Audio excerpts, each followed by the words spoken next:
अस्सलाम वालेकुम। Welcome to my YouTube channel baby Islamic name. प्यारे दोस्तों, कैसे हैं आप? उम्मीद करती हूँ आप ठीक होंगे, खैरियत से होंगे। आज मैं आपके साथ बहुत ही खूबसूरत प्यारे से ज़बरदस्त बच्चों के नाम शेयर करने लगी हूँ, जिनके साथ मैं मायने, लकी नंबर, लकी दिन, लकी पत्थर, शख्सियत सब कुछ मैं आपके साथ शेयर करूँगी। मुझे उम्मीद है कि आज की वीडियो आपको बहुत पसंद आएगी।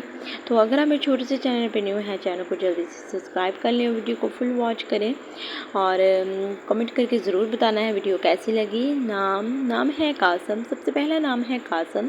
अब हम आगे जानते हैं कासम नाम के मायने। तकसीम करने वाला। आपने नाम भी सुना और इसका मायने भी सुना। कासम नाम के मायने हैं तकसीम करने वाला। कासम नाम की लकी नंबर की बात की जाए तो लकी नंबर इनके लिए 4 बेहतरीन नंबरों में शामिल होता है। बेहतरीन नंबर है इनके लिए 4। और इसी के साथ आगे हम बात करते हैं लकी दिन की। लकी दिन की बात की जाए तो जो कासिम नाम के लड़के हैं उनके लिए लकी दिन पीर का दिन बेहतरीन दिनों में शामिल किया जाता है। इसी के साथ आगे हम बात करते हैं कासिम नाम के बच्चों के लिए लकी पत्थर यानी कि स्ट्रॉन्ग अकीक का बेहतरीन रहेगा। लकी पत्थर इनके लिए अकीक बहुत बेहतरीन है। शख्सियत की बात करते हैं कि कासिम नाम के जो लड़के हैं वो किस शख्सियत के मालिक होते हैं। मुनसफ, नरम दिल, बहुत ही प्यारी सी शख्सियत के मालिक होते हैं। नेक्स्ट नाम देखें जो कि वो भी बहुत ही प्यारा, बहुत ही ज़बरदस्त और शानदार नाम है हिशाम।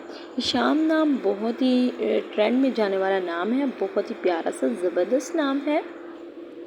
इसी के साथ आगे हम बात करते हैं हिशाम नाम के मायने की बात की जाए तो हिशाम नाम के बच्चे हैं उनका मायने है सखी, सखावत से काम लेने वाला। बहुत ही प्यारा सा नाम और बहुत ही प्यारा सा मायने है। लकी नंबर की बात की जाए तो हिशाम नाम के जो बच्चे हैं उनका लकी नंबर 8 माना जाता है, जो कि इनके लिए बहुत ही बेहतरीन रहेगा। इनकी ज़िंदगी में नंबर 8 है। और इसके साथ आगे हम बात करते हैं लकी दिन की। लकी दिन की बात की जाए तो हिशाम नाम के जो लड़के हैं उनका लकी दिन जुमेरात का दिन बहुत ही बाबरकत दिन, जो कि इनके लिए बहुत बेहतरीन दिनों में शामिल किया जाता है। आगे हम बात करते हैं लकी पत्थर की। लकी पत्थर हिशाम नाम के बच्चे जो हैं उनका लकी पत्थर ज़रमत का है। बहुत ही ज़बरदस्त है। इनकी ज़िंदगी में बहुत अच्छे असरात होंगे ज़रमत पत्थर के। शख्सियत की बात करते हैं फैज़, मेहरबान, बहुत ही प्यारी सी शख्सियत के मालिक होते हैं। प्यारे दोस्तों, अगर तो आप मेरे छोटे से चैनल पर न्यू हैं तो प्लीज़ जल्दी से चैनल को सब्सक्राइब कर लें, वीडियो को फुल वॉच करें और कमेंट करके आपने ज़रूर बताना है कि वीडियो कैसी लगी। और ऐसे ही प्यारे प्यारे से नाम जानने के लिए आप मेरे चैनल का विज़िट करें। आई होप कि आपको चैनल का विज़िट करके बहुत अच्छा लगेगा, बहुत ज़बरदस्त लगेगा। अल्लाह हाफिज़।